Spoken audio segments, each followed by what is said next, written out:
Eu ouço aqui mesmo. Estamos ao vivo aí, então, para o programa dessa noite. Pedimos de antemão desculpa aí, porque sexta passada não tivemos o programa, nem segunda, em virtude aí da chegada da pequena Elisa, né? Eu tive que correr aí para o hospital, para o parto da minha esposa, estava previsto para 14 de maio, e acabou acontecendo já na sexta-feira, na verdade no sábado, né? Começou na sexta. E entramos aí no sábado. Vamos esperar o pessoal entrar na live de hoje. Nós iremos tratar do tema a influência de Calvino no mundo moderno. É um tema, para mim, de mais importante, né? Principalmente para combatermos um pouco da calvinofobia que nós vivemos nos dias de hoje, né? Todo mundo quer falar mal de João Calvino sem conhecer a sua obra. Também para evitar uma calvinolatria, principalmente na soteriologia, né? Muita gente se dizendo calvinista, mas na verdade é tulipado, né? Tem aí os pontos lá de Dort como parâmetro e acha que a doutrina calvinista é apenas isso. Então, eu creio que o programa de hoje ele vai ser importante para os dois aspectos.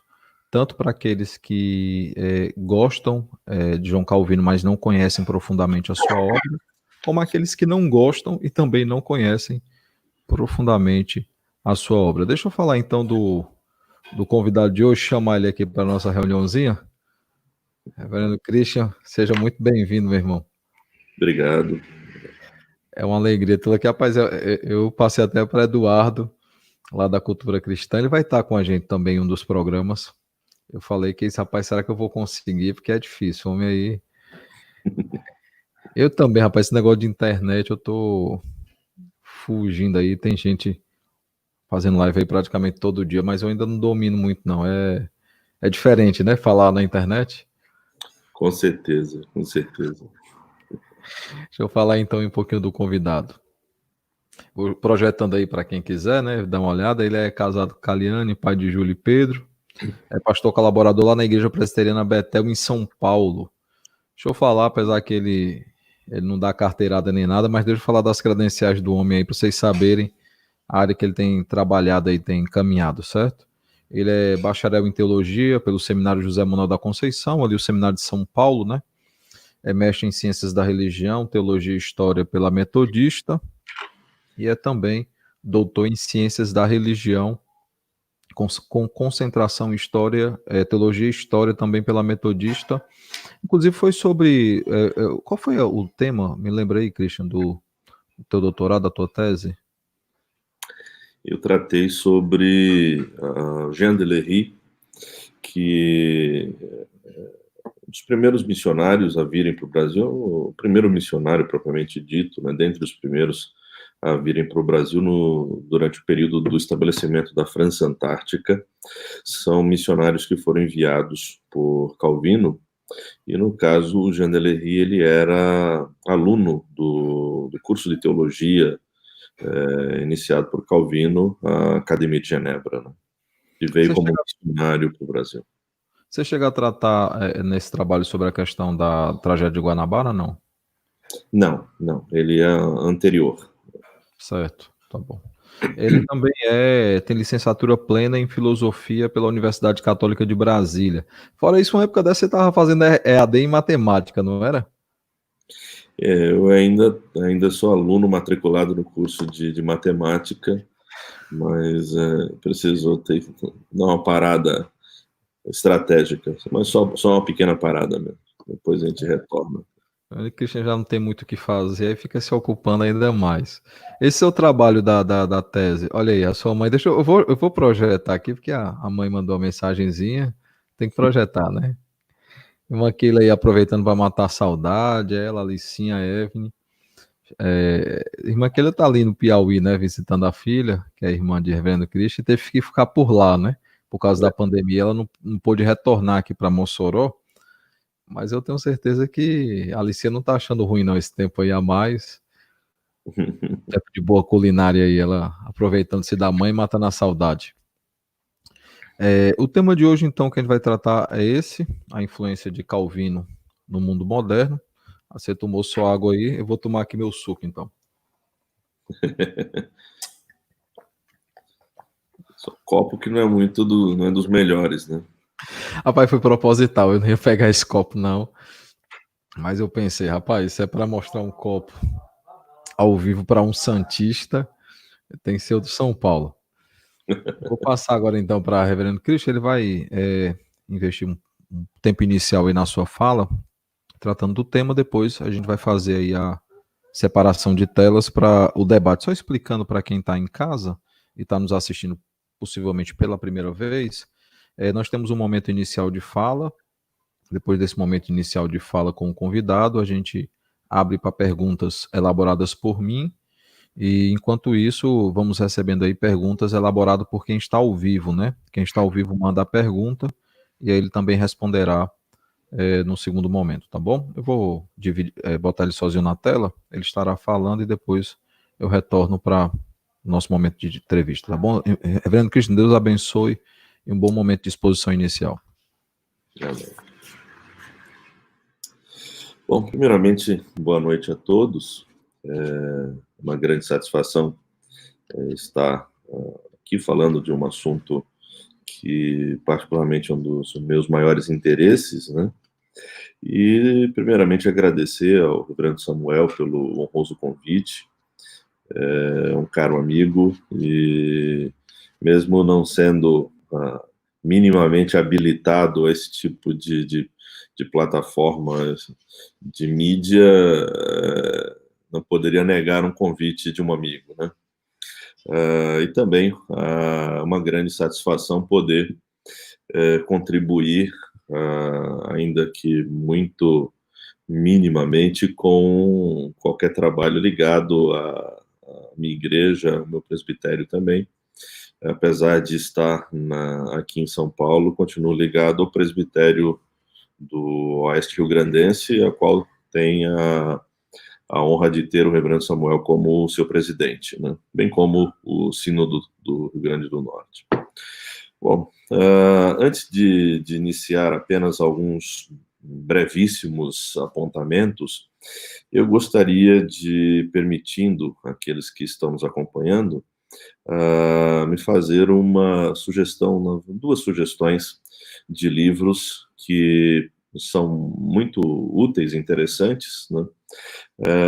Eu tenho as versões originais, que eles foram publicados inicialmente no ano de 2009, por ocasião dos 500 anos do nascimento de Calvino. Então, eu vou mostrar essas edições, mas elas estão em inglês, mas são disponíveis já foram publicadas pela Casa Editora Presbiteriana. Bom, esse primeiro é esse que está sendo projetado, é este aqui, Calvino e a Cultura, que mostra a influência do pensamento de Calvino, direta ou indiretamente, em várias áreas, né, como aqui vem apresentando, né, como uma visão de mundo, como uma cosmovisão, né. Estamos numa época em que se fala muito sobre cosmovisão e nem sempre o principal nome que podemos apresentar como norteador para uma cosmovisão cristã de fato aplicada, nem sempre é abordado, o que não podemos conceber que seja assim. E há um distintivo, não é uma cosmovisão teórica que Calvino apresenta apenas, mas após 500 anos do seu nascimento, né, mais de 500 anos, né, já temos quase 511 anos, né, em junho completa-se 511, não é simplesmente um sistema de pensamento teórico como o Michael Walzer, que é um filósofo da área da política, professor da Universidade de Harvard, defendia que calvinismo é um sistema de pensamento, mas não é simplesmente um sistema de pensamento que está limitado à esfera intelectual. ele também se traduz na esfera prática, na esfera concreta do mundo real, dentro de uma abrangência que não fica limitada aos limites da própria igreja, aos limites eclesiásticos, mas se estende de um modo muito abrangente pela sociedade e pelos séculos, ao longo dos séculos.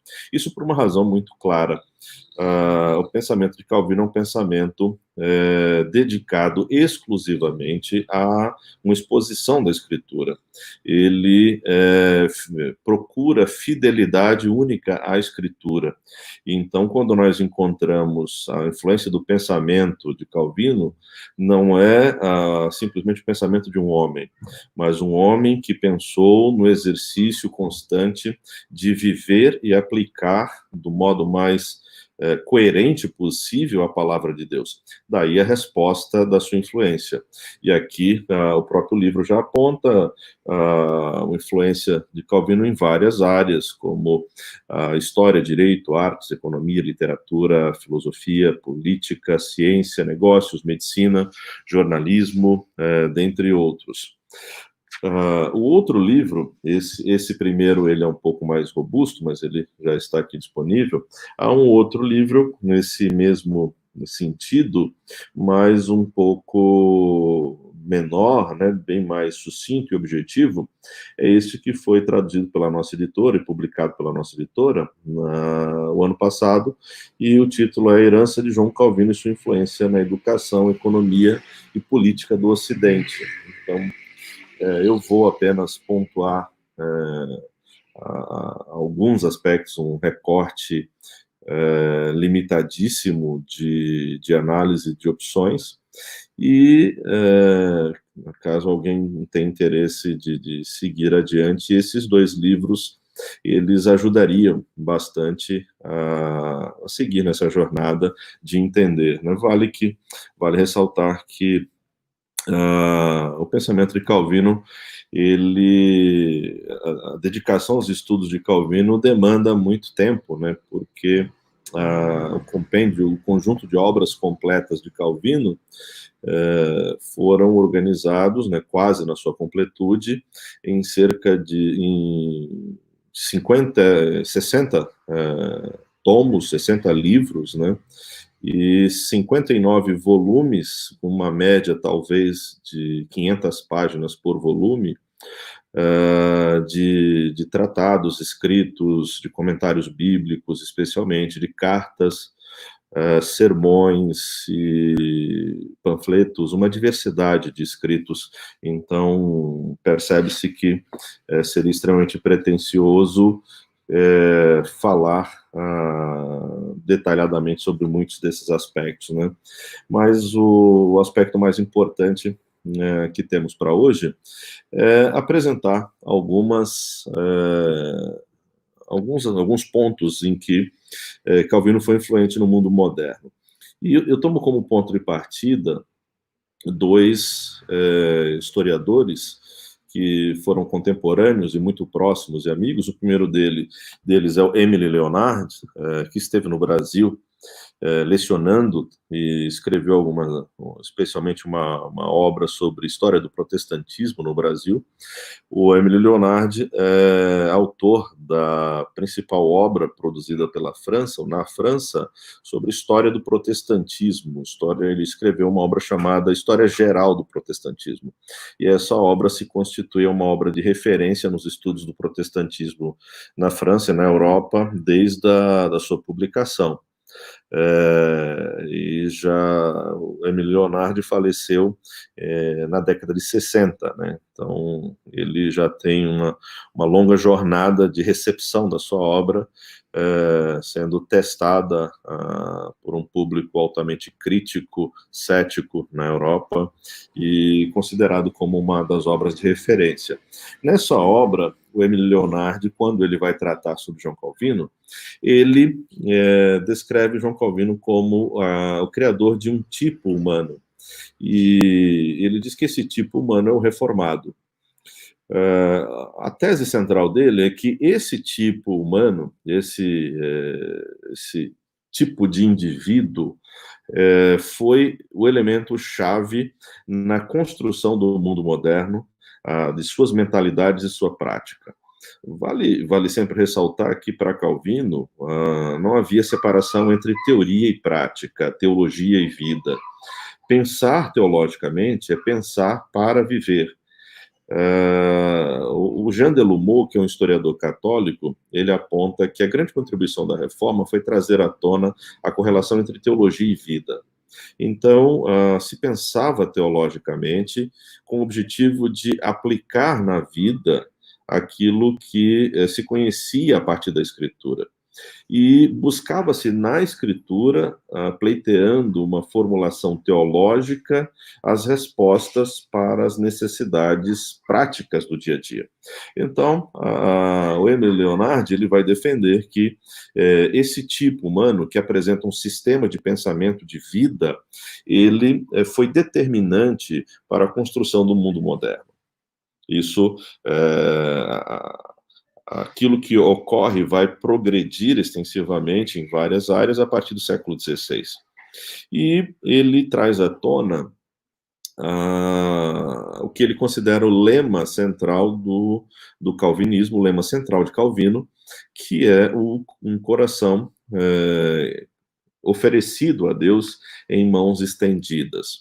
Este ato de Calvino ocorre em um momento em que ele, respondendo uma carta a Farel, no ano de 1540, ele, em 1538, ele havia sido expulso de Genebra e estava na cidade de Estrasburgo, vivendo a vida que ele sempre desejou, que ele sempre quis ter para ele, e no momento que ele considerava o ideal da sua vida, pedem para que ele retorne a Genebra, os governantes pedem o seu regresso, e Farel vai intermediar, e Calvino escreve uma carta dizendo as palavras: entrego o meu coração como uma oferta de sacrifício ao Senhor.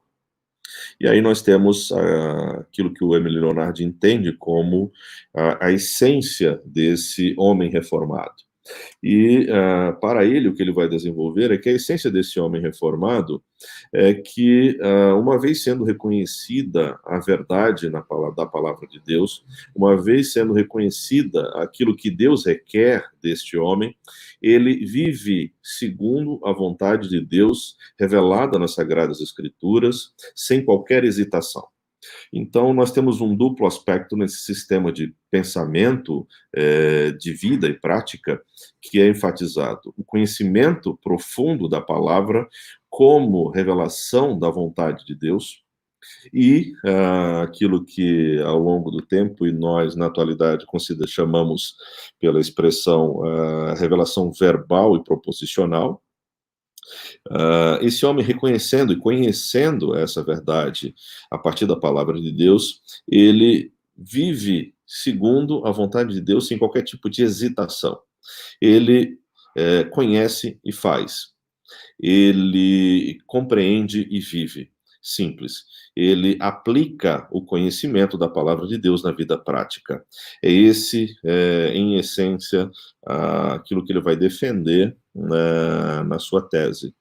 Um outro autor que é contemporâneo do Émile Leonardi é o Lucien Febvre.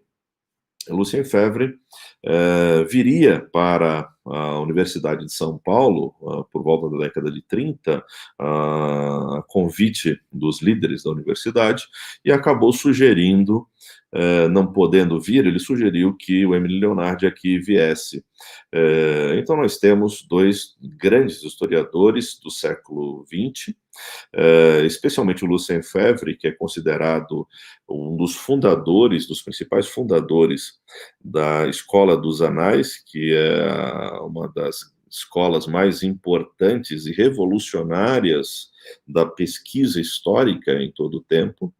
E o Lucien Febvre, ele, no ano de 1959, ele profere uma palestra na Universidade Presbiteriana Mackenzie, que foi fruto de um livro, ou de um capítulo de um livro, sobre o contexto do século XVI, publicado também pela Universidade de São Paulo, e esse livro, esse capítulo versava a tese de que Calvino foi criador também de um tipo humano. Ele acompanhava a mesma compreensão do Émile Leonardi. E ele usava o termo correlato para reformado, que era o termo usado pelo Leonardo, que era o termo calvinista. Então, para Lucien Febvre, ele defendia que Calvino foi o criador de um tipo humano. Esse tipo humano é o calvinista. E esse calvinista, ele chamava de fermento do mundo moderno. Então, a analogia é muito clara para quem conhece de culinária minimamente, entende que o fermento, a sua grande propriedade é fazer crescer e desenvolver, né? Ele não cria nada, ele não tem nenhuma particularidade além dessa, né? Obviamente, a contribuição de Calvino se estende a isso, mas a grande ênfase que o Lucien Febvre apresenta é que esse modo de pensar calvinista, ele foi o fermento para o progresso e desenvolvimento da França e também de todo o mundo. E ele destaca algumas características. Uma delas elas são extremamente importantes para nós, a julgar, a considerar quem estava falando, né? Ambos, tanto Lucien Febvre como Émile Leonardi, eles não eram homens que labutavam na esfera da história da igreja ou dentro da esfera eclesiástica. O Émile Leonardi era protestante francês, mas Lucien Febvre não. Lucien Febvre era um agnóstico que raramente apresentava as suas particularidades, as suas pessoalidades de ordem religiosa, e quando o fazia com raridade, ele se apresentava como um agnóstico, alguém que não está preocupado com crenças, né? Mas ele não podia negar a concretude e materialidade do pensamento calvinista, do pensamento bíblico calvinista aplicado, o que para nós podemos chamar de testemunho claro na história do modo de vida que o conhecimento da verdade da Escritura, de modo aplicado, pode trazer. E ele apresenta alguns desses aspectos. O primeiro deles é que a mentalidade calvinista, ela traz por si só a grande contribuição de Calvino como aquele que ensina, aquele que educa. E a grande contribuição para ele é Calvino como educador, formar pessoas, acompanhar pessoas. Esse é o elemento que ele traz à tona, que para nós, é um elemento muito caro, e nós chamaríamos, dentro das nossas esferas, de discipulado, né? Então, Calvino é um homem que discipulava. Outro elemento que ele vai apresentar é que o calvinismo é uma doutrina de ação, uma doutrina de prática. Acompanhando também o Émile Leonardi, ele entendia que não é uma doutrina para debates pelo debate, de discussão pela discussão. Para ele, a grande contribuição do calvinista é que ele executava sumariamente aquilo que ele compreendia na Escritura. E, ao dedicar-se ao conhecimento da palavra de Deus, ele vivia objetivamente a palavra de Deus. E ele usa caracteres até militares, já que ele foi militar, né? Comandante de infantaria, e para ele é muito caro isso. Então, a análise que ele apresenta é de um soldado, o calvinista é um soldado, que busca honrar o seu líder, o seu senhor, que é Deus, e ele executa todas as ordens do seu Deus para honrá-lo com a sua vida. E, a partir de então, ele vai descrever algo que se assemelha, até certo ponto, às circunstâncias que estamos vivendo. Na Europa, século 14, 15, 16, nós vemos o surgimento da peste negra. Uma pandemia, como, de certo modo, aquela que estamos passando na atualidade. E alguns autores descreviam que as pessoas eram jogadas, largadas para os seus próprios familiares. Alguns literatos do Renascimento descrevem isso. Outros historiadores vão apontar as características dessa peste, dessa pandemia, né? E ele vai descrever aqui, o Lucien Febvre, como um tempo de agonia, de desespero, de angústia. Mas ele aponta como um dos principais elementos que trouxe alento, trouxe equilíbrio à Europa. E ele defende que a ênfase da doutrina da predestinação foi um elemento importantíssimo para trazer resposta às angústias de um tempo completamente destroçado por crises agrárias, por epidemias, por instabilidades monetárias, econômicas, e a certeza de salvação, ou uma esperança de vida eterna, uma esperança futura, trouxe estímulo e equilíbrio a toda uma Europa destroçada. Recentemente, recebemos na Universidade Mackenzie, mais ou menos 2 anos atrás, o maior especialista francês em Calvino, chamado Denis Crouzet, e ele dizia da mesma forma, apontando que Calvino precisava ser resgatado pela Europa, que havia perdido, e ele defendia, mesmo sendo um homem altamente cético, defendia que em Calvino encontraria a Europa resposta para muitos dos seus dilemas da atualidade. Um deles é exatamente as instabilidades sociais. E desse modo, esses dois elementos, né, Calvino como um tipo humano que revela um modo de pensar, um modo de agir, na prática, pautado exclusivamente pela obediência à palavra de Deus, pelo conhecimento aplicado da palavra de Deus. É a partir daí que a sua influência passa a acontecer. E eu quero destacar apenas alguns elementos, como no campo da filosofia política, como governo representativo, democracia, tem como base fundante a doutrina do sacerdócio universal de todos os crentes.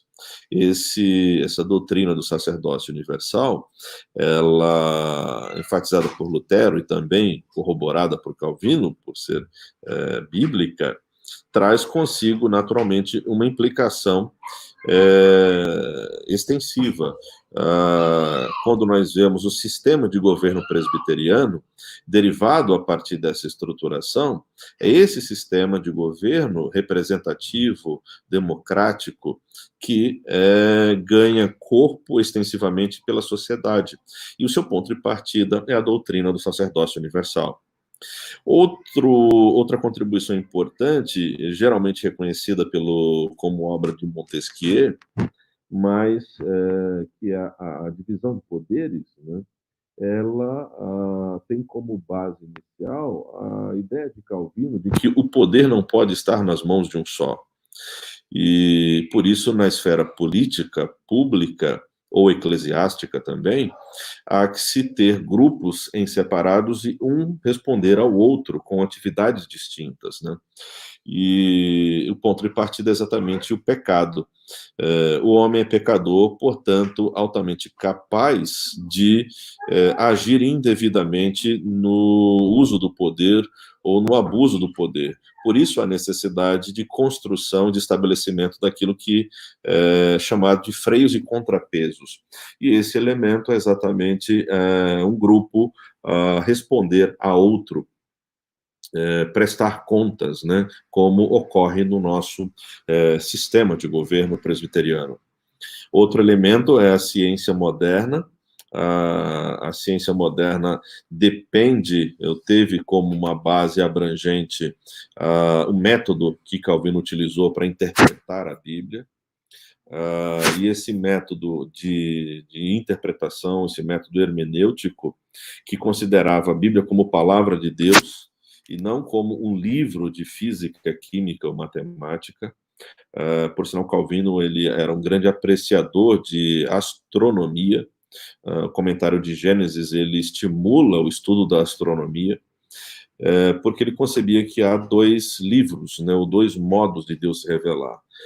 Deus se revela por meio da palavra, e essa palavra ela revela a vontade de Deus de um modo verbal e proposicional, e a revelação de Deus na criação e na história. E essa revelação de Deus na criação e na história exige uma extensiva gama de ciências e de conhecimentos que deem conta de compreendê-lo.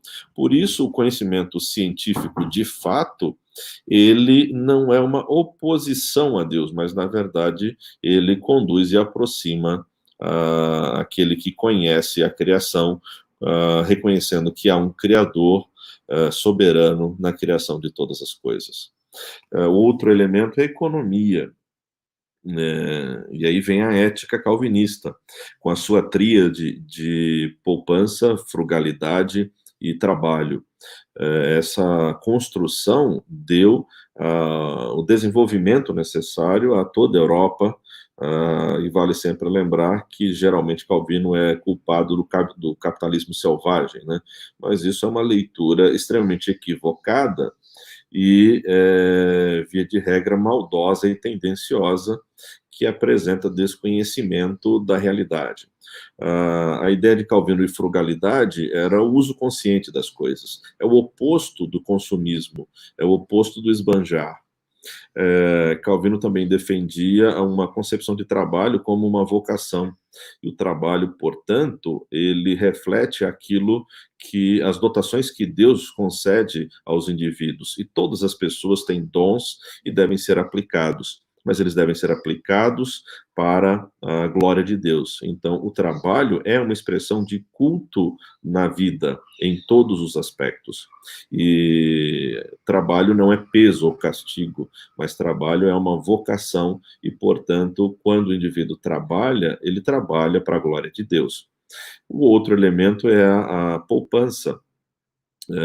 Se ele não esbanja, se ele trabalha, à medida do possível ele deve guardar. Mas ele não deve guardar para extorquir ou para ganhar dinheiro com investimentos, sendo mesquinho. Ele usa com o objetivo de auxílio ao próximo, auxílio à igreja. Daí, a partir daí, um outro elemento que não vamos considerar, mas é importantíssimo, o diaconato de Genebra, que era responsável pelo acolhimento de pessoas que vinham perseguidas de outros países da Europa por causa das perseguições aos protestantes na Europa. E eles eram cuidados, tratados. Nós vemos aí o surgimento de hospitais, teorias de administração, teorias de gestão pública, teorias educacionais. Elas começam a surgir a partir dessa perspectiva. O ponto-chave sempre foi viver para a glória de Deus, fazer o melhor possível para a glória de Deus. Há um ponto que é sempre importante destacar: como Calvino influenciou essas áreas. Calvino era um homem que conhecia uma diversidade de saberes, dedicava-se a esse leque de conhecimentos. Objetivamente, não. Ele não fugia, mas ele dedicava-se à sua tarefa, à sua vocação primordial, que era a vocação de pregador da palavra. Se podemos descrever Calvino como uma única palavra, Calvino era pastor. Pastor num sentido que talvez tenha se perdido a sua extensividade ao longo de alguns tempos, né? E Calvino era um homem que estava preocupado exclusivamente em expor as Sagradas Escrituras. Calvino influenciou a sociedade, influenciou Genebra a partir do púlpito, na pregação. Conta-se cerca de 260 sermões de Calvino por ano. Aos domingos ele chegava a pregar por 3 vezes. E um autor chamado Pierre Bertrand, que é um historiador de Genebra, um historiador secular, ele, após descrever o que Calvino fez, né, ele, no púlpito, né, ele vai dizer que a conclusão é que a cidade de Genebra fora inundada com a palavra de Deus. Outro historiador recente, falecido em 2011, o Patrick Collinson, professor de História Moderna da Universidade de Cambridge, ele defende exatamente essa tese. Como Calvino influenciou tanto? Ele influenciou dedicando-se exclusivamente à fiel pregação da palavra. Mas, ao mesmo tempo, há um outro elemento. À medida que Calvino se dedicava a ser fiel às Escrituras, pregando no púlpito, ele também contava com uma igreja que entendia a responsabilidade de aplicar esta palavra às suas particularidades. Por isso que alguém da área da política, quando ouvia o sermão, ele entendia que ele deveria aplicar esses princípios à sua esfera particular, na ciência, na economia, na educação, e assim sucessivamente. Então, nós encontramos a influência de Calvino não simplesmente como influência de Calvino, mas Calvino como instrumento nas mãos de Deus, usado por Deus para pregar com fidelidade, compromissado com fidelidade a palavra de Deus, e ao mesmo tempo em que havia uma igreja que estava comprometida em viver com fidelidade a palavra de Deus e aplicá-la para fora dos muros da igreja, as suas particularidades no seu cotidiano. Bom, eu provavelmente passei bastante além daquilo que fora delimitado, mas o reverendo Samuel pode tomar as rédeas daqui para frente. Rapaz, você pode falar a noite toda, por mim não tem problema não. Deixa eu colocar algumas questões aqui. Eu tenho uma palestra sua que eu gosto muito, ela está inclusive disponível naquele, acho que é Sherry, né? Sherry alguma coisa lá, que é aquele site de PowerPoints, né? É Sherry alguma coisa. Fiquei sabendo um dia desses que estava. Tá lá a sua palestra, você não foi você que postou, não foi você que postou, alguém postou.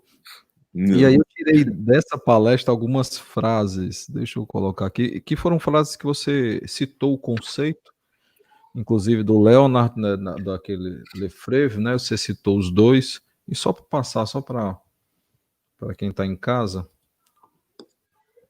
tá aqui, ó. Estava reservado ao francês e jurista Calvino o criar mais que uma nova teologia, um homem novo e um mundo novo. Esta é a obra que predomina e que nos apresenta a motivação do seu autor. E também ela realizada não somente em Genebra, senão na totalidade de sua extensão através do mundo e dos séculos. Inclusive, alguns comentam, né, que Calvino é quem ele é porque o que ele ensinava foi praticado em Genebra, né? Ele não era um teórico apenas, né? Ele consegue, de fato, fazer valer as suas premissas, né? De fato, são aplicáveis. O Leonardo continua, eu fiz uns recortes da sua palestra, não tenho como citar tudo que tinha lá, né? O maior êxito de Calvino consiste sem apreensão, que ele forjou em Genebra um novo tipo de homem, o reformado, né? E em Genebra esboçou o que viria a chegar a ser a civilização moderna. Mais à frente você coloca, né, que a importância que Calvino deu à organização e à administração é outra característica do mundo moderno, você tratou sobre isso na sua fala. E ainda do Leonard, nós vemos aí ele dizendo uma das grandes leis do mundo moderno foi e ainda é a especialização, né? Por isso, Calvino tem sido no domínio econômico a origem do mundo moderno. É interessante, inclusive, essa questão da especialização, porque ele era, dentro da questão da quebra da dicotomia, né? Sagrado, profano, né? A cultura judaica e o catolicismo abraçou muito isso, que era a questão de que o trabalho para Deus era sagrado, e os outros trabalhos eles eram seculares, né, vamos assim colocar. E aí Calvino, outros reformadores, mas Calvino é quem aprofunda mais isso, ele quebra essa dicotomia, tudo que é honrado, tudo que é lícito, qualquer trabalho ele glorifica a Deus e por isso é santo. E aí ele entendia, né, que o cara, como ele nasceu com a vocação para trabalhar em algo, ele tinha que ser o melhor naquilo, E daí surge a especialização, né? O cara, ele era especialista naquilo, ele não era um faz-tudo, ele não ficava fazendo bico. Para glorificar a Deus, ele se dedicava àquilo que era a sua vocação. Citando o Freve, né, que você citou a fala dele, né, o essencial é que talvez a grande obra de Calvino não foi redigir livros, pronunciar sermões, formular e defender dogmas, o que a gente viu que ele fez bastante, né, você fala aí em 60 tomos, né? São 60 tomos.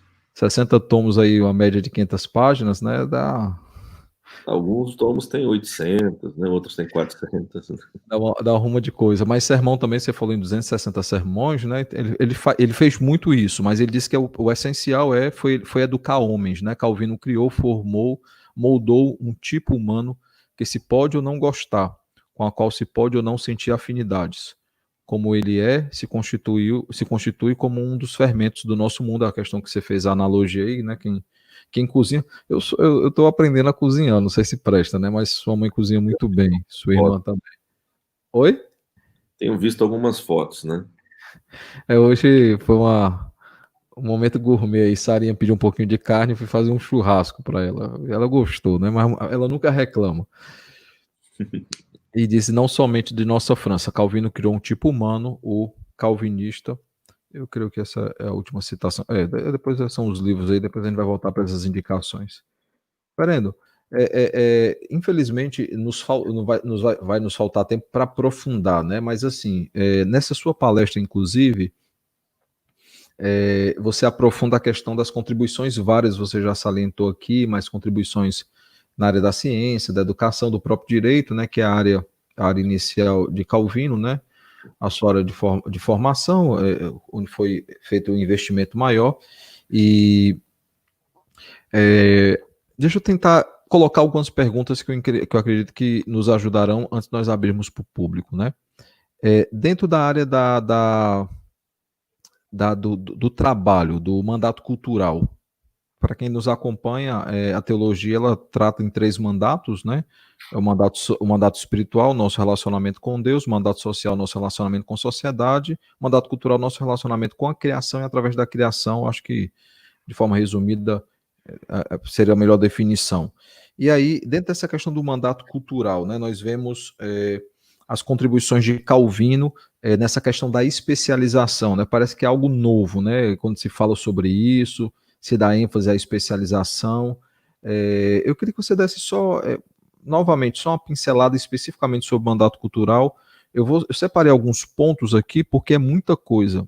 Se você meu pensamento é que se devia voltar em mais umas 4, 5 lives para a gente tentar esgotar alguma parte do assunto, né? Mas em relação à especialização, aquela questão dos mercenários, né? Tinha os mercenários de Genebra, tudo. Você teria como pincelar alguma coisa sobre isso? Bom, o que acontecia era que, basicamente, um princípio, Calvino defendia que todos são dotados por Deus com habilidades. Essa é a concepção de vocação. E quando ele fala nas institutas, por exemplo, sobre vocação, o que às vezes para nós pode ser algo exclusivo à esfera eclesiástica ou religiosa, ele não delimita a esfera religiosa, mas fala de uma vocação para todas as áreas da vida humana, porque não há separação entre, como você já colocou, entre sagrado e profano. Na verdade, você pega outros autores, né, como o Dumont, né, Louis Dumont, que é um francês discípulo de Marcel Mauss, juntamente com Claude Lévi-Strauss, reconhecidíssimo. Né? No Brasil, Claude Lévi-Strauss, no âmbito da antropologia, né, ele se tornou mais conhecido, provavelmente porque ele esteve no Brasil, né, ele passou muito tempo aqui, o Claude Lévi-Strauss. Mas o Louis Dumont, ele escreve uma obra dizendo que o cristianismo, claro, um sujeito altamente cético também, mas ele aponta que a grande contribuição de Calvino foi exatamente não fazer distinção entre sagrado e profano, já que tudo é sagrado para o pensamento calvinista. Então, para esse pensamento em que tudo é sagrado, o trabalho ele não é um problema. Na verdade, o trabalho ele passa a ser uma expressão da vocação de Deus e, portanto, é uma expressão de culto na vida mais abrangente do crente. E o Emile Leonardi, ele usa uma expressão, fica um tanto quanto curiosa, né? Ele chama de Calvino não admitiu, topa tudo. Ele é como se ele dissesse assim, o indivíduo ele faz qualquer coisa que vem.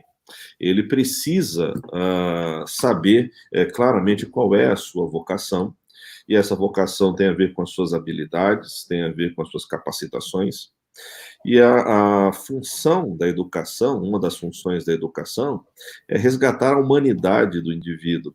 E esse resgate da humanidade consiste em que ele se aproxime de Deus, que ele viva para a glória de Deus. Esse é o nível mais elevado de humanidade possível, né? Você perguntou sobre o Jean Delery.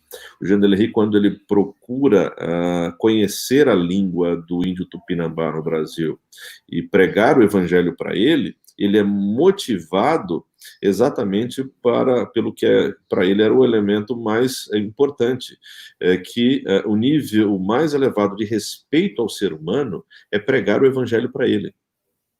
E pregar o evangelho de um modo que ele compreenda o evangelho, ou seja, na sua língua.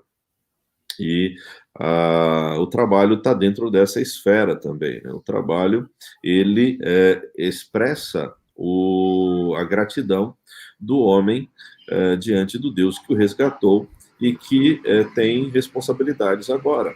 E ele vive para honrar esse Deus. Como o Febvre aponta, né? O calvinista é um soldado que tem o único objetivo honrar o seu rei. E esse objetivo de honrar o seu rei em todas as esferas. Ele não poderia agora fazer tudo de um modo muito abrangente, como era no período do Renascimento, né? E isso depende de formação. Aí é que vai surgir a formação na universidade, a Academia de Genebra, que vai se tornar o que nós conhecemos hoje como Universidade de Genebra, é uma das principais universidades da Europa até hoje, exatamente com essa perspectiva, de formar adequadamente dentro dessa perspectiva da vocação. E o caso que me parece um dos mais interessantes é o caso dos ourives de Genebra, que faziam imagens para o culto católico, mas após a sua conversão ao protestantismo não poderiam mais fazê-lo, não deveriam mais fazê-lo. Eles mesmos chegaram a essa conclusão.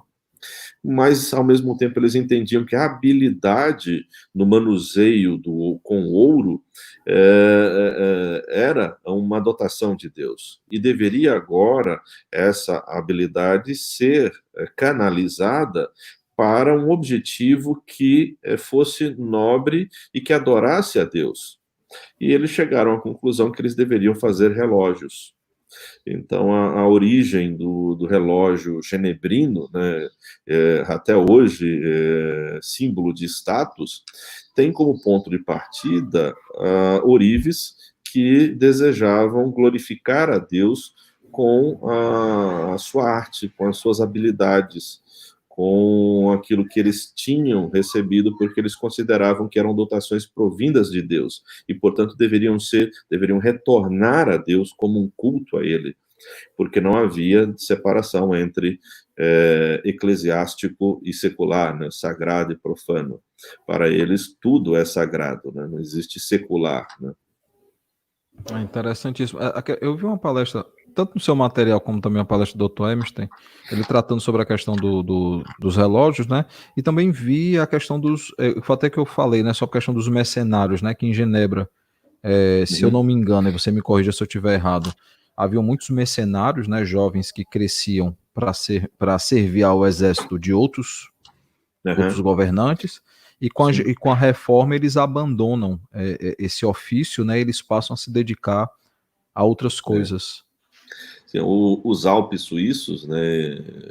Montanhas pedregosas, terrenos acidentados, não era muito propício, a geografia não era muito propícia a plantios, né, e uso agrário extensivo. E os jovens praticamente já chegavam à ociosidade, né, quando adentravam essa faixa etária. A única coisa que sobrava era exatamente eles se venderem como mercenários para guerras e batalhas, porque eles não teriam como sobreviver lá em Genebra. Então, não tinha saída. A única sobrevivência era viverem como mercenários, né, em guerras e batalhas. Até a atualidade, a guarda oficial, né, de cuidado do Papa, né, é a guarda suíça, né, chamada assim como guarda suíça, exatamente originária ainda desse período, obviamente que extremamente diluída, né, seu contexto mais abrangente, mas ainda vem dessa tradição, né? E aí os jovens passaram a ter uma possibilidade de manutenção da sua vida em Genebra por causa do trabalho. E se tem a ação do Diaconato de Genebra, no exercício das mais diversas funções, do comércio, da produção agrícola, ainda que limitada e dificultada, produção em outras áreas também. Então, os mercenários, né, os jovens, tinham uma alternativa agora, que não era lançar-se à guerra pela guerra, né, uma espécie de venderem a si mesmos para a morte, né. Então, eles tinham alternativas para ficar, e isso promoveu o progresso da cidade, né. É por isso que eu sempre, quando eu falo sobre calvinismo, eu bato na... Sempre que eu falo sobre calvinismo, eu sempre bato na tecla que Calvino é muito mais do que 5 pontos, né? Porque parece às vezes que o que Calvino fez foi influenciar 5 pontos aí, e sim, é muito reducionista essa leitura. Eu tinha outras perguntas.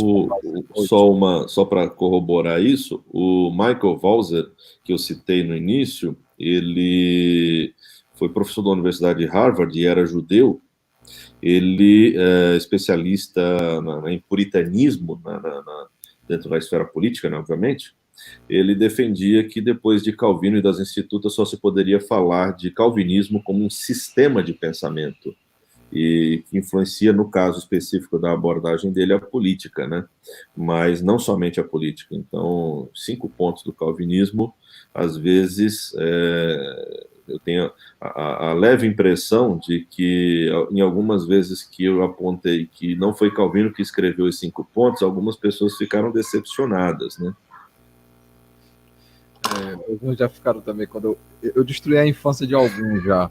Uma palestra uma vez sobre isso, eu falei, rapaz, não, Calvino sequer escreveu esses 5 pontos, as pessoas ficaram um pouco decepcionadas. Eu tinha outras perguntas para fazer, mas tem aqui a do João Pedro, que caminha dentro do que, uma das perguntas que eu ia fazer sobre educação, né? E ele pergunta aí, se você pode discorrer um pouco aí sobre se houve influência da reforma na estatização do ensino. Eu queria primeiro que você falasse um pouco sobre o ensino em Genebra. Você já falou sobre a Universidade já de Genebra, mas assim, eu vi na sua palestra, inclusive, a prioridade que ele dava à boa remuneração dos professores e a necessidade de haverem professores auxiliares, questão de currículo. Se você puder pincelar um pouco isso e responder a pergunta do João Pedro. Sim. Em Genebra vai surgir a primeira escola pública e gratuita para toda a cidade, né? Sem distinções de classes, sem distinções de gênero, todos poderiam participar, e essa escola ela era gratuita, assim, quem podia pagar, pagava, mas quem não podia pagar, recebia bolsa para permanecer na escola. Em 1538, quando Calvino chegou em Genebra, os governantes da cidade solicitaram a ele uma estratégia para a cidade, e Calvino escreveu um plano diretor para a cidade de Genebra. Um dos aspectos desse plano diretor, registrado naquilo que foi chamado de Atas de Ratisbonne, era uma filosofia educacional para a cidade de Genebra. E, para ele, a educação que garantiria a liberdade de culto. Ele defendia que o grande ornamento da cidade era a escola. E isso porque todos os saberes, já que toda verdade provém de Deus, o estímulo ao conhecimento, ele se constitui em um auxílio à igreja, um auxílio à liberdade da igreja, portanto, ao progresso e conhecimento das Sagradas Escrituras. Então, a verdadeira ciência, o verdadeiro saber, o verdadeiro conhecimento não é uma oposição ao progresso do protestantismo. Por isso, a partir dali, ele vai influenciar todo um sistema abrangente, né? Desde então, você vai encontrar John Knox quando vai para a Escócia, você vai encontrar essa perspectiva na Holanda também, os calvinistas holandeses, isso vem para os Estados Unidos. No Brasil, nós vamos encontrar isso mais explicitamente na Universidade Presbiteriana Mackenzie. Então, a ideia dessa educação acessível a todos, não uma estatização impositiva, né? Não um direito que, na verdade, é um dever de obrigação, né? Mas facultada a todo cidadão genebrino o acesso, de fato, à educação. Então, ele cuidava para que o governo pudesse possibilitar que todos tivessem acesso à educação, não obrigando ninguém a ter educação, mas estimulando de um modo consciente que deveria ter e dando essa condição.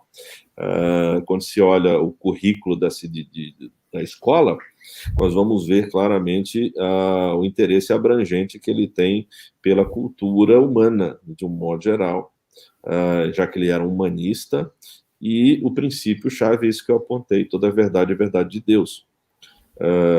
E a partir de então, essa escola ela vai se constituir no grande celeiro para o envio de missionários. Um deles é o Jean de Lery, que será enviado para o Brasil, né? Então, mas e ali não havia separação entre ensino religioso, ensino cristão ou não cristão, né? Então, ele é ensino, conhecimento é o conhecimento. Interessante isso. Aí é assunto também, a gente falasse um dia, Calvino, educação, tinha muito que falar. Inclusive, dizem, você coloca que as institutas dá início à prosa francesa, né? Sim, sim. Então, a gente tinha muita coisa para falar. A gente tá que nem Hebreus aqui, o escritor de Hebreus, ele foi falando assim, né? Eu podia colocar mais nomes aqui, mas falta tempo, né? A gente tá se aproximando aí já do final, mas eu queria, ainda dentro Foi feita uma pergunta aqui, ó, mas eu não... Eu vou pedir desculpa para Pedro, né, que ele está interagindo bem com a gente aqui. Ele vai, por exemplo, perguntar sobre o protestantismo e o pensamento revolucionário na França, né? Ele é lá de São Luís, lá do Maranhão. Isso eu acho talvez um momento para uma outra live, né? Infelizmente, é como eu falei, a intenção nossa aqui é dar um pequeno vislumbre a quem nos acompanha, de como a gente fala pouco, né, de Calvino, né? Fala muito sobre 5 pontos calvinistas que ele sequer escreveu, e acaba deixando de tocar no que realmente as premissas dele. Você citou, por exemplo, a Mackenzie, né, Reverendo Christian, inclusive, é funcionário de lá, e Mackenzie, ainda escola americana, né, ela é fundamental para a escola, para o estudo, não apenas para pessoas, tanto homens como mulheres, mas para que o filho do dono do engenho sentasse ao lado do filho do escravo, né? Uhum. E tivesse a oportunidade, abrisse a oportunidade para que outras crianças estudassem, e é diferente o modelo, né? Eu estava vendo até, inclusive, uma palestra de um sociólogo que não é reformado, o cara não é crente nem nada, não. Eu creio que ele é, inclusive, católico, se eu não me engano. E ele vai chegar e vai comentar de frente com Gabi, né, lá na entrevista lá com ela, vai dizer que o grande problema da corrupção no país, de tudo que acontece no nosso país, é a matriz colonial, né? Se tivéssemos sido, por exemplo, colonizados por reformados, né, por protestantes, se for levar para esse lado, mas eu gostaria de fazer essa distinção clara entre protestantes e reformados, né? Se tivéssemos sido colonizados por reformados, a situação do nosso país seria possivelmente bem diferente, né? Você vai pegar também aquele Antero de Quental, né? Ele vai levantar essa discussão também no seu artigo, reverendo Wilson Santana foi quem me apresentou esse artigo em 2013, lá na Mackenzie. Ele vai mostrar claramente que o problema, o declínio da Península Ibérica, né, da Portugal e Espanha, tinha sido justamente a questão as ênfases católicas e a forma, por exemplo, como o catolicismo ele via o trabalho e via o uso da mão de obra, né? Ele optava por escravos, enquanto nas nações reformadas o trabalho ele era remunerado. Então, assim, você começa a ver essas influências e muitas vezes não se faz essas conexões que são fundamentais, né? De como o pensamento calvinista de fato inaugura uma era, que é a era moderna.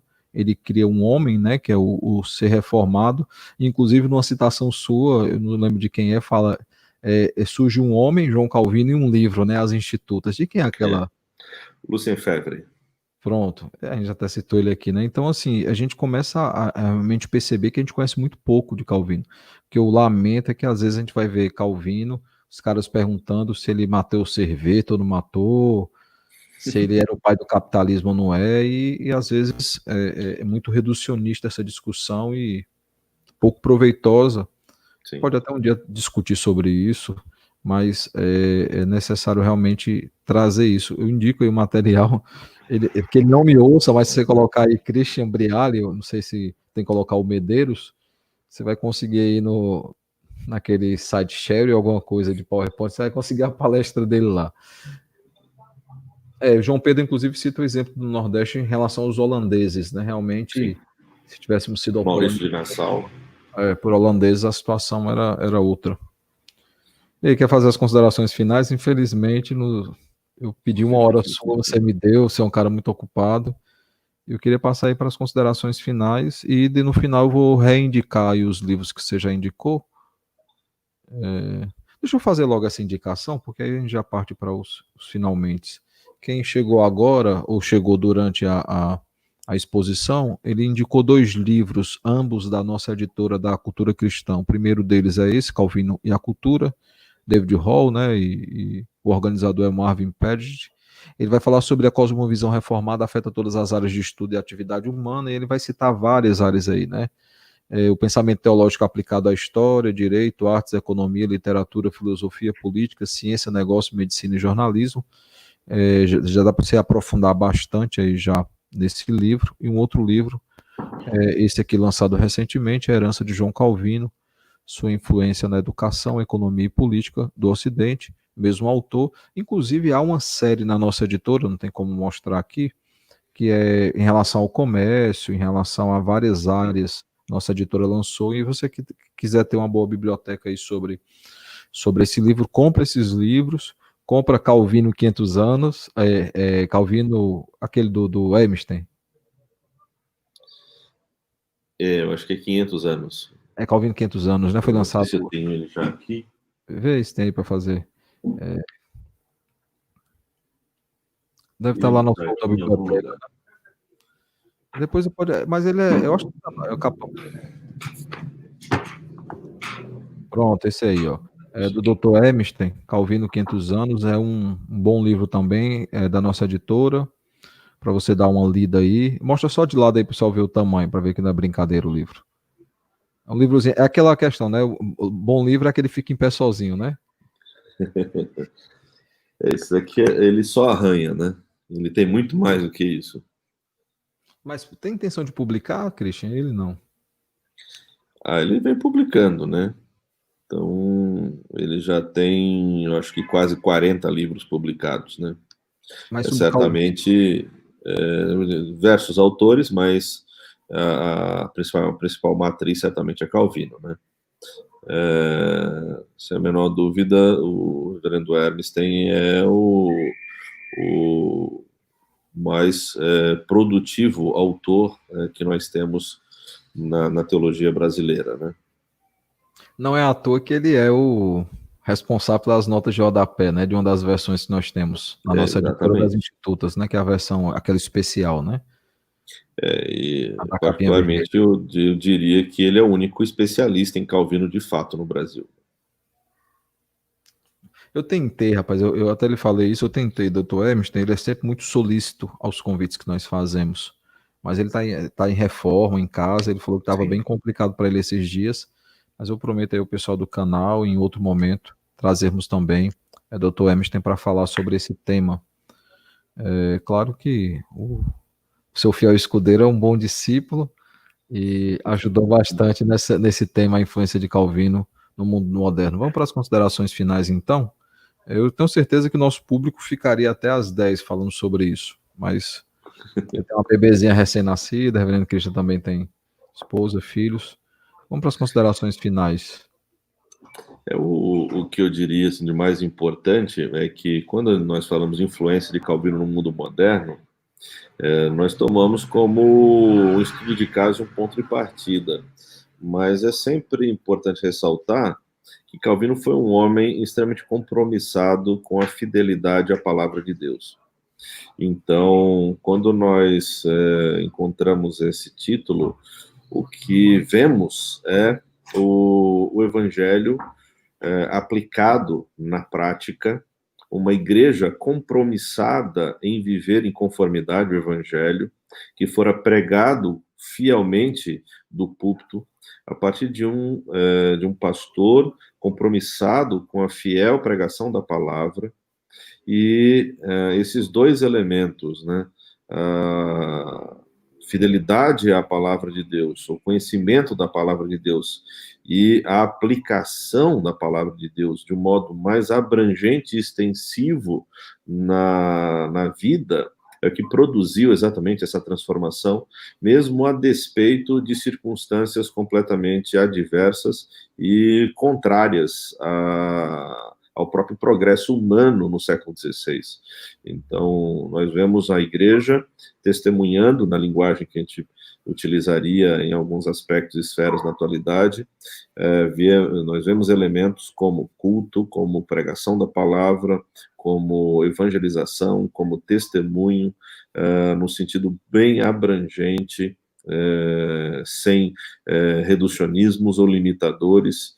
Por isso a igreja foi influente, por isso o evangelho foi influente, e Deus levanta homens ao longo da história para reverberarem essa palavra e responsabilizarem a igreja para viver assim. Então, quando nós temos esses dois elementos, homens pregando com fidelidade, igrejas vivendo fielmente a palavra de Deus, nós vamos ver a transformação sem nenhuma dúvida. E hoje é o tempo para isso, sempre será.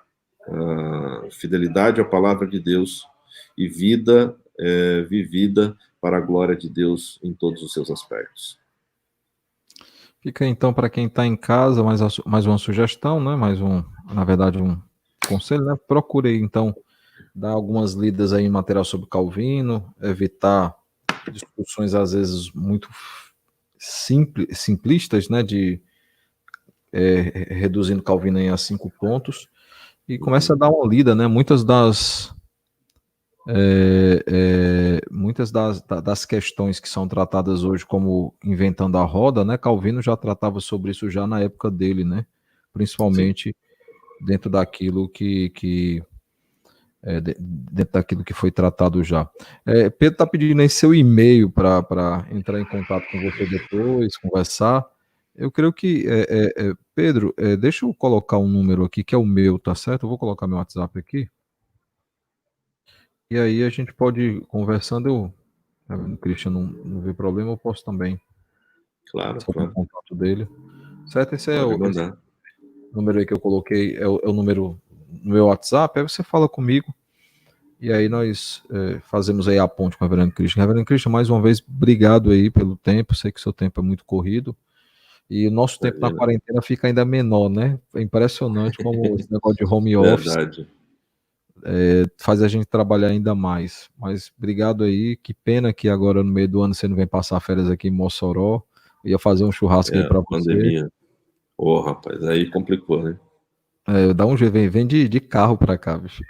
Mas aí eu sei que teremos um tempo aí apropriado em outro momento. Você está aqui vendo sua família, vendo sua igreja e também colocando em dia as conversas teológicas e o churrasco teológico também. Com Tá bom? certeza, Deus Abraço aí, quiser. Caliane, meninos. E Obrigado, vocês também. Deus abençoe. Eu vou Amém. cortar aqui então o sinal do Reverendo Christian para que ele possa, para a gente poder encerrar, tá bom? Meu irmão, Deus abençoe, bom lhe ver, abençoe sua família, tá bom? Igualmente. Tá, Deus Amém. abençoe. Igualmente. Irmãos, foi isso então, nós encerramos a nossa live. Espero que tenha sido proveitoso para os irmãos, tenha sido um momento de crescimento. E lembrando que toda segunda, quarta e sexta nós temos aí tratado de vários temas, né? Hoje nós tratamos aí a influência de Calvino no mundo moderno e sexta-feira nós teremos Reverendo Robson Grangeiro, novo chanceler do Mackenzie, que irá participar conosco na sexta a partir das 19h30. Claro, se for essa vontade de Deus, né? Porque sexta passada eu tive a emergência de ter que correr para a maternidade para o nascimento da minha filha. Então nós teremos Reverendo Robson Grangeiro, ele é chanceler do Mackenzie e estará discorrendo sobre a importância da universidade e os desafios da universidade para os próximos anos e principalmente em dias como esse que nós vivemos, né? E a gente creio que vai ser um momento de muito crescimento. Toda segunda, quarta e sexta, durante essa pandemia, nós temos aí a o desafio de nos encontrarmos aqui no nosso canal, das 19h30 às 20h30, para tratarmos de assuntos relacionados à teologia e também relacionados ao entendimento do crescimento da nossa igreja, tá certo? Participe conosco, então se inscreva, quem ainda não se inscreveu, ative aí o sininho de notificação, curte, comente e compartilhe. Esse vídeo ele vai estar disponível logo que nós encerrarmos essa live, tá bom? E participe conosco toda segunda, quarta e sexta, do Teologia em Pauta, onde nós temos tratado sobre aconselhamento, sobre história da igreja, sobre a influência de Calvino, e tem muitos outros temas bons aí que serão discutidos, tá bom? Deus abençoe a todos, uma ótima noite, e não deixe de seguir o nosso canal aí e divulgar para outras pessoas.